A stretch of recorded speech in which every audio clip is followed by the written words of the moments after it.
आज आम्ही इथे अर्धापूर इथे शंकरराव चव्हाण महाविद्यालय आलेलो आहोत. इकडे ह्या कॉलेजला 25 वर्ष पूर्ण झालेले आहेत. तसंच गुणवंत विद्यार्थ्यांना त्यांना बक्षीस देता आलेले आहेत, सर्टिफिकेट्स देता आलेले आहेत. खरंच आपल्या अर्धापूर तालुक्यात शिक्षण या गोष्टीवर खूप लक्ष त्यांनी लेकरांनी केंद्रित केलेलं आहे आणि इकडे लेकरांचं भविष्य मला उज्ज्वल दिसत आहे. आपल्या मार्गदर्शनातून विद्यार्थ्यांना भावी आयुष्यासाठी कोणता संदेश दिलेला आहे? मी अजूनही मला असं वाटतं की आयुष्यात प्रत्येक व्यक्ती हा विद्यार्थीच राहतो आणि आयुष्यात आपण प्रत्येक वेळेला कुठल्याही वेळ असेल आपण शिकतच राहतो. माझं मार्गदर्शन असं काहीच नाही, पण अभ्यासात डेडिकेटेड राहावं, डिसिप्लिन राहावं आणि ह्यानी तुम्हाला आयुष्यात की टू सक्सेस ज्याला म्हणतात ते नेहमी प्राप्त होतो. आज शंकरराव चव्हाण साहेबांच्या जयंतीनिमित्त जे उद्या आहे आणि शंकरराव चव्हाण महाविद्यालय अर्धापूर याला 25 वर्ष झाल्याबद्दल आज इथे कार्यक्रम घेण्यात आला आणि या अनुषंगाने अर्धापूर तालुक्यातील जेवढ्या शाळेतील गुणवंत विद्यार्थी आहेत त्यांचा सगळ्यांचा सत्कार करण्यात आला आणि विद्यार्थ्याशी एक चांगला संवाद साधता आला. कॉलेजची वाटचाल कशी झाली, पुढं काय प्लॅन्स आहेत या संदर्भात चर्चा करण्यात आली आणि एकंदरीत अर्धापूरचं शैक्षणिक वातावरण चांगलं राहावं यासाठी शारदा भवन एज्युकेशन सोसायटी तर्फे आमचे अध्यक्ष अशोक चव्हाण साहेब यांच्या प्रयत्नाने अतिशय चांगलं शैक्षणिक काम चालू आहे. ते विद्यार्थ्यांशी चर्चा करू. शंकरराव चव्हाण महाविद्यालय अर्धापूरचा आज रौप्य महोत्सवी वर्ष आहे आणि रौप्य महोत्सवी वर्ष असल्याच्या कारणाने सर्व प्राध्यापकांनी एकत्रित बैठक घेऊन असं ठरवलं की तालुक्यातून 10वी आणि 12वीचे गुणानुक्रमे पहिला, दुसरा, तिसरा ज्याच्यामध्ये जवळपास 24 शाळेकडून आम्ही डाटा कलेक्ट केला. 114 विद्यार्थ्यांना आम्ही मोबाईलद्वारे संपर्क केला. सर्वांना इथं विनंती केली की तुम्ही उपस्थित राहा आणि त्यांचा सन्मान करत असताना आम्ही शंकरराव चव्हाण साहेबांच्या वतीने लिहिले गेलेले सुरेश सावंतांचं एक पुस्तक, त्याबरोबर एक पेन, एक महाविद्यालयातर्फे प्रमाणपत्र आणि त्याला एक सर्टिफिकेट देण्याचे नियोजन आम्ही केले.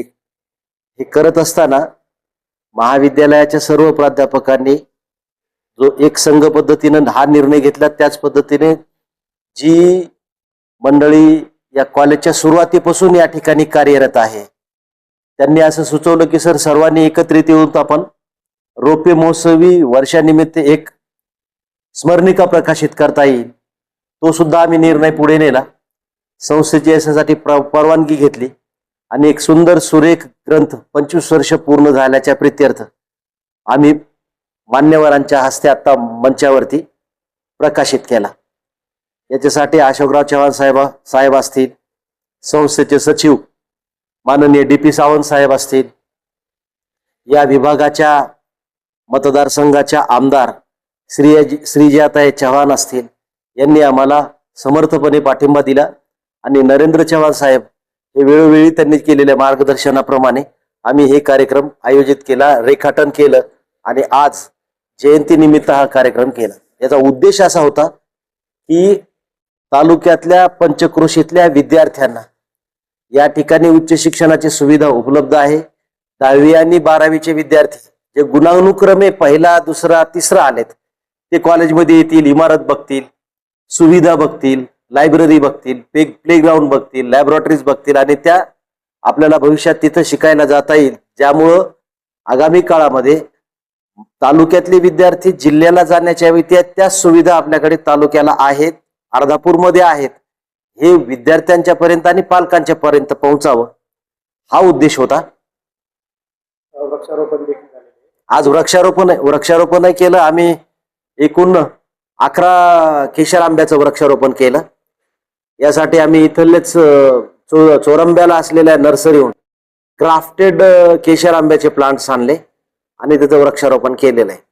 आज रौप्य महोत्सवी वर्षही आहे, चव्हाण साहेबांच्या जयंतीचा दिवसही आहे आणि विद्यार्थ्यांचा सन्मानही आहे. त्रिवेणी संगम साधण्याच्यासाठी आम्ही विद्यार्थ्यांच्या हितासाठी प्रामाणिक प्रयत्न केला. कार्यक्रमाला उपस्थिती मंचावर अध्यक्ष म्हणून DP सावंत साहेब होते. प्रमुख अतिथी विशेष अतिथी म्हणून श्रीजयाताई चव्हाण होत्या. कार्यकारिणीचे सदस्य निंबाळकर साहेब होते. शेंदारकर साहेब या कॉलेजचे संस्थापक प्राचार्य आणि त्याचबरोबर कार्यकारिणीचे सदस्य आहेत. नरेंद्र चव्हाण जे भाऊराव चव्हाण सहकारी साखर कारखान्याचे अध्यक्ष आहेत ते सुद्धा होते.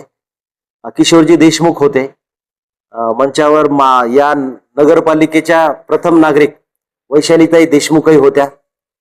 आणि महाविद्यालयाची सुरुवात करत असताना संस्थेला तत्कालीन काळात मदत केलेल्या सन्माननीय व्यक्तींची सुद्धा या ठिकाणी आम्ही आतिथ्य केलेलं आहे. त्याच्यामध्ये लंगडे मामा असतील, छत्रपती कानोडे असतील, इतर काही मान्यवर आहेत, त्यांचा आम्ही तो सत्कार त्या ठिकाणी केला.